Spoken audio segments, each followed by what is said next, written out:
கர்த்தருடைய பரிசுத்த நாமத்திற்கு ஸ்தோத்திரம் உண்டாவதாக. இன்றைக்கு நவம்பர் மாதம் 29 வெள்ளிக்கிழமை காலவேளையில் உங்களோட பேசுவதில் மிக்க மகிழ்ச்சி. கர்த்தர் உங்களை ஆசீர்வதிப்பாராக. நான் வசனத்தை வாசிக்கிறேன். ஆனபடினாலே நாங்கள் சோர்ந்து போகிறதில்லை.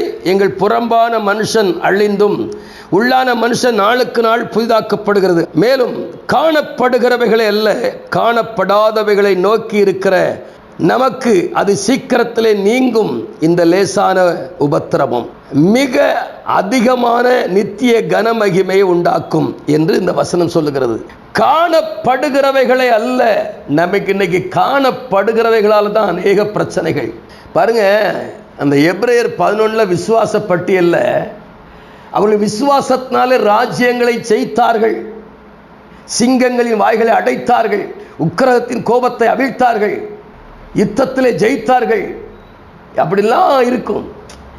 காண்கிற ஒரு செயல்பாடு அல்ல, காணாதவைகளை, காணாத ஒரு தேவன் தன்னோடு கூட இருக்கிறதுனால தான் இவ்வளவு செயல்பாடு உண்டாகிறது என்பதை அப்போஸ்தலனாகிய பரிசுத்த பவுல் எபிரேயர்கள் நிருபத்தில் பட்டியல் போட்டு காட்டுகிறார்.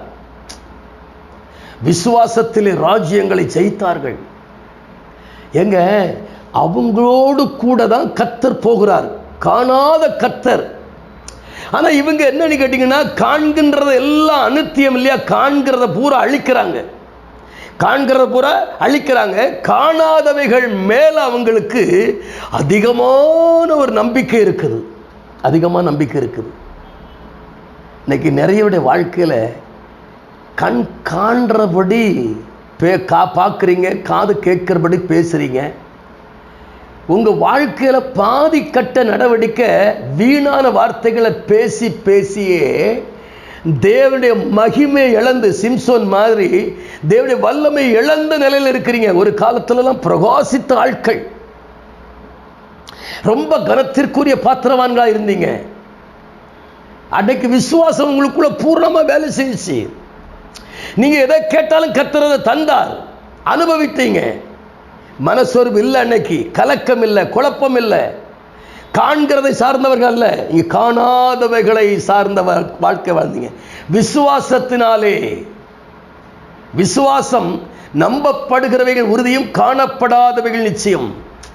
நம்பப்படுகிற உறுதி, காணப்படாதவைகளை நோக்கி இருக்கிற நமக்கு, காணப்படாதவைகளை நோக்கி இருக்கிற நமக்கு அது சீக்கிரத்திலே நீங்கிவிடும் இந்த லேசான உபத்திரவம். பாத்தீங்களா, காணப்படுகிறவைகள் அநித்தியம், காணப்படாதவைகள் நித்தியம். அதனால்தான் பவுல் அந்த எபிரேயர் 11 சொல்லார்ல, விசுவாசமானது நம்பப்படுகிறவைகளின் உறுதியும் காணப்படாதவைகளின் நிச்சயமா. காணாத ஒன்றை நோக்கி ஓடுகிற நாம், நம்ம இன்னைக்கு ஓடிக்கொண்டிருக்கிறோம் பார்த்தீங்களா, காணாதவைகளை குறித்து. எஸ், அந்த காணாதவைகளை குறித்து இருக்கிற எஸ் அந்த அந்த இலக்கு லட்சியம் அதி சீக்கிரத்திலே நீங்கிவிடும். இந்த லேசான உபத்திரவம் அதிகமான நித்திய கன மகிமை உண்டாக்குங்க. எதை உண்டாக்கும்? நித்திய கனமகிமை. அதிகமான நித்திய கனமகிமையை உண்டாக்குவதுதான் காணப்படாதவைகளுக்காக நாம் வாழ்ற இந்த வாழ்க்கை இருக்கு பார்த்தீங்களா, காணப்படாதவைகளை நோக்கி ஓடிக்கொண்டிருக்கிறோம். காண்கின்ற எல்லாமே அழியும், இந்த பிரபஞ்சம் அழியும், இந்த உலகம் அழியும், வானம் பூமி அழியும், எல்லாம் அழியும்.